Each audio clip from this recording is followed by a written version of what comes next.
Hades, not the god of death, but the king of his domain. This is perhaps the most crucial thing to understand about Hades. In modern culture, he is often depicted as a grim reaper, walking the earth to claim souls. But that is completely wrong. That job was performed by another god, Thanatos, the personification of death itself. He was the one who arrived at the mortal hour. Hades, however, never left his kingdom. Imagine a country. Thanatos is the border guard who lets you cross when your time has come. But Hades is the king of that country. He doesn't go around collecting citizens. He rules them once they have arrived. His power is in administration, in maintaining order among the countless shades, in judging souls. He is the manager of the afterlife, not its recruitment agent. And this completely changes his image from one of active evil to a passive yet stern ruler. To understand this story, you must first understand Hades. He was not a villain. He was a king, one of the three great brothers who ruled the cosmos. While Zeus took the sky and Poseidon the sea, Hades drew the short straw, the Underworld. His realm was vast, wealthy beyond imagination with all the gems and metals of the earth, but it was a kingdom of silence, shadows, and finality, and its king was desperately lonely.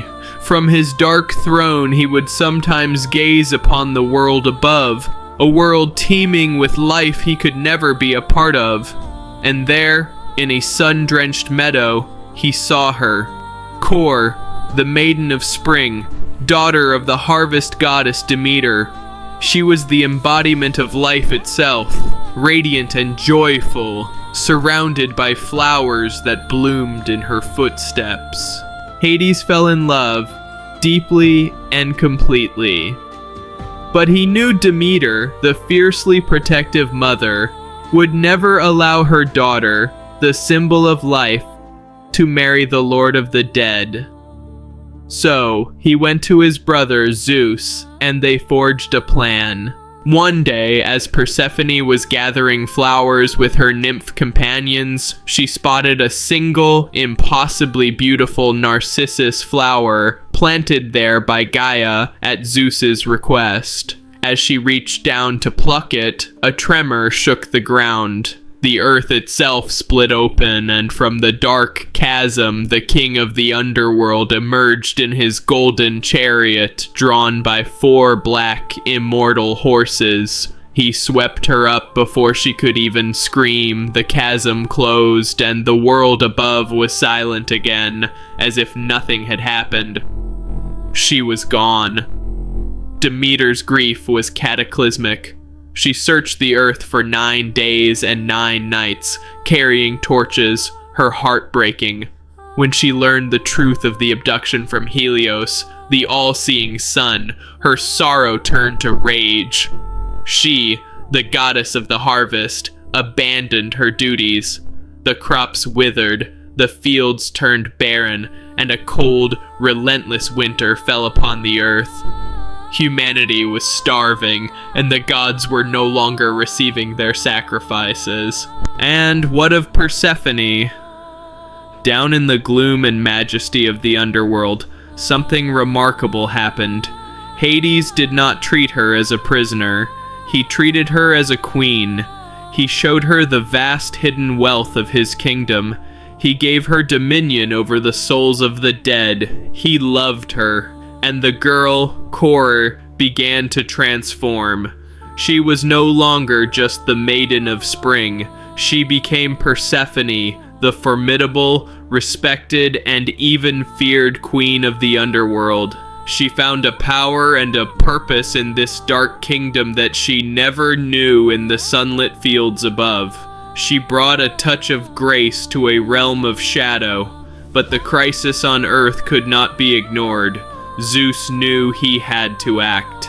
He sent the messenger god, Hermes, down to the underworld with the command: Hades must release Persephone.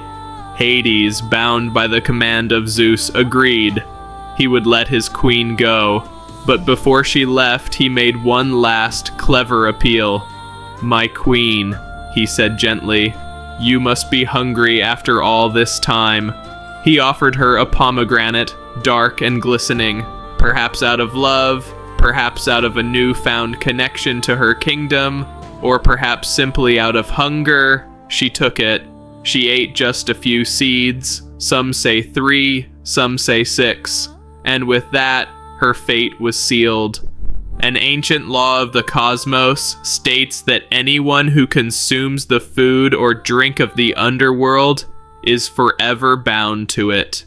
When Demeter finally embraced her daughter, she joyfully asked if she had eaten anything. The moment Persephone admitted to eating the pomegranate seeds, Demeter knew her victory was incomplete, and so a compromise was reached. For the part of the year corresponding to the seeds she ate, Persephone must return to the underworld to rule beside her husband as its queen. During these months, Demeter grieves, and the world grows cold and dark. This is autumn and winter, but when her daughter returns to her, Demeter's joy is boundless. She allows the earth to bloom and bear fruit once more. This is spring and summer.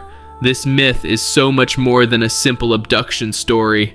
It's a profound tale of duality, of life and death, light and shadow, grief and joy. It shows us that these forces are not separate, but are forever intertwined, each giving meaning to the other. Persephone is not a victim. She is a bridge between two worlds, and her journey gives our world its beautiful cyclical rhythm. A tragic love, the nymph Minthe. Although Hades was a faithful husband, unlike his brothers, he did have romantic feelings before his marriage to Persephone. His beloved was a nymph of the river Cocytus named Minthe.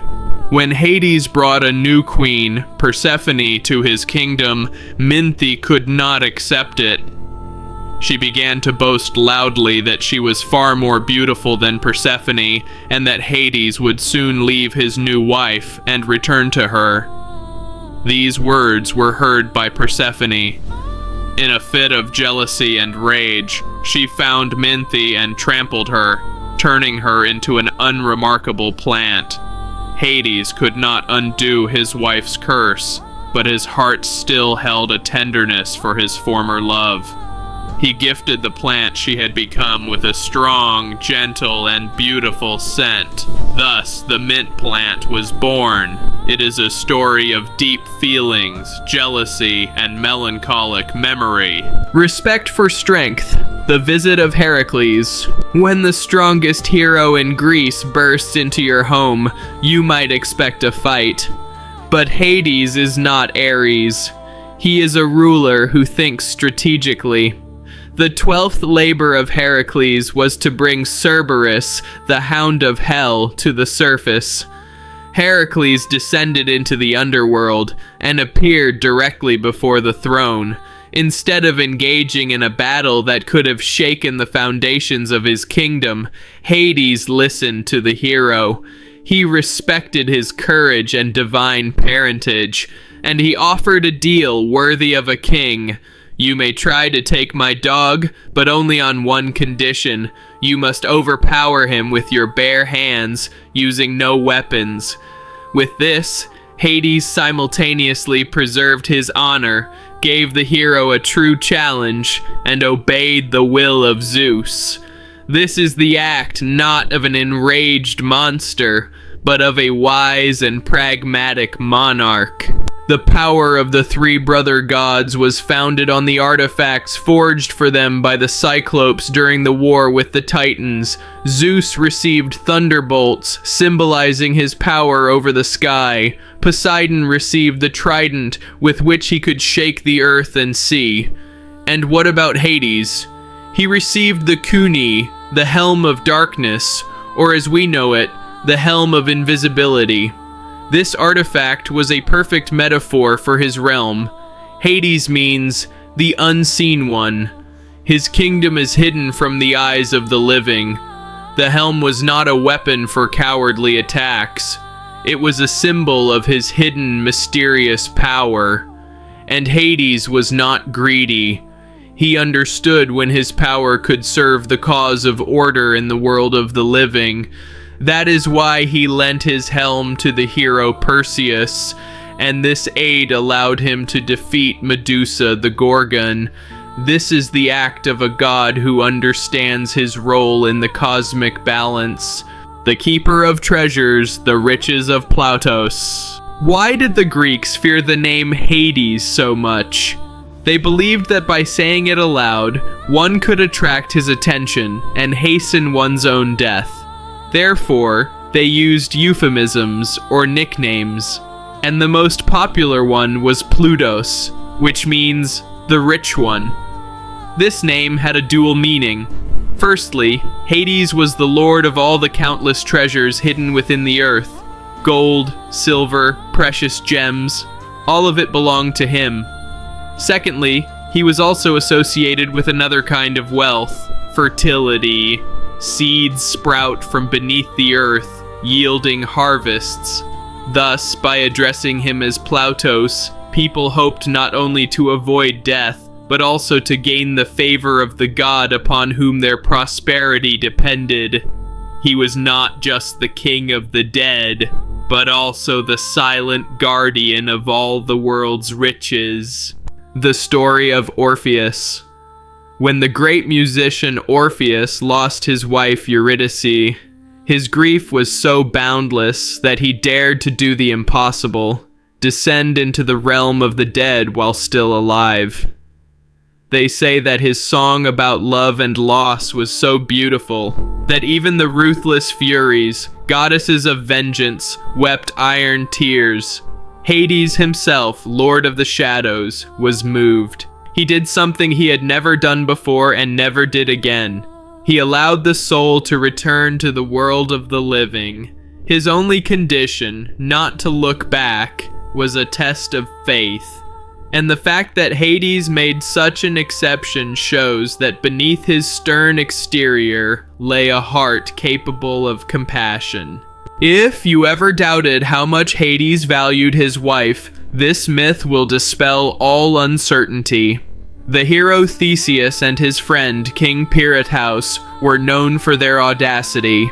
After a series of adventures, Pirithous decided he deserved the best possible bride and came up with an insane idea to descend into the underworld and kidnap Persephone. Hades learned of their plan. When they arrived in his throne room, he showed no anger. On the contrary, he greeted them with feigned hospitality. He invited them to sit and rest. The heroes sat upon stone thrones that Hades had placed for them. In that instant, they became bound to them. These were the chairs of forgetfulness. For years they sat there, unable to move. Eventually, Heracles managed to tear Theseus away by force, though a part of his flesh remained on the stone. But he could not save Pirithous, the instigator of this blasphemy. Hades may be calm, but an insult to his queen does not go unpunished. He is a protector.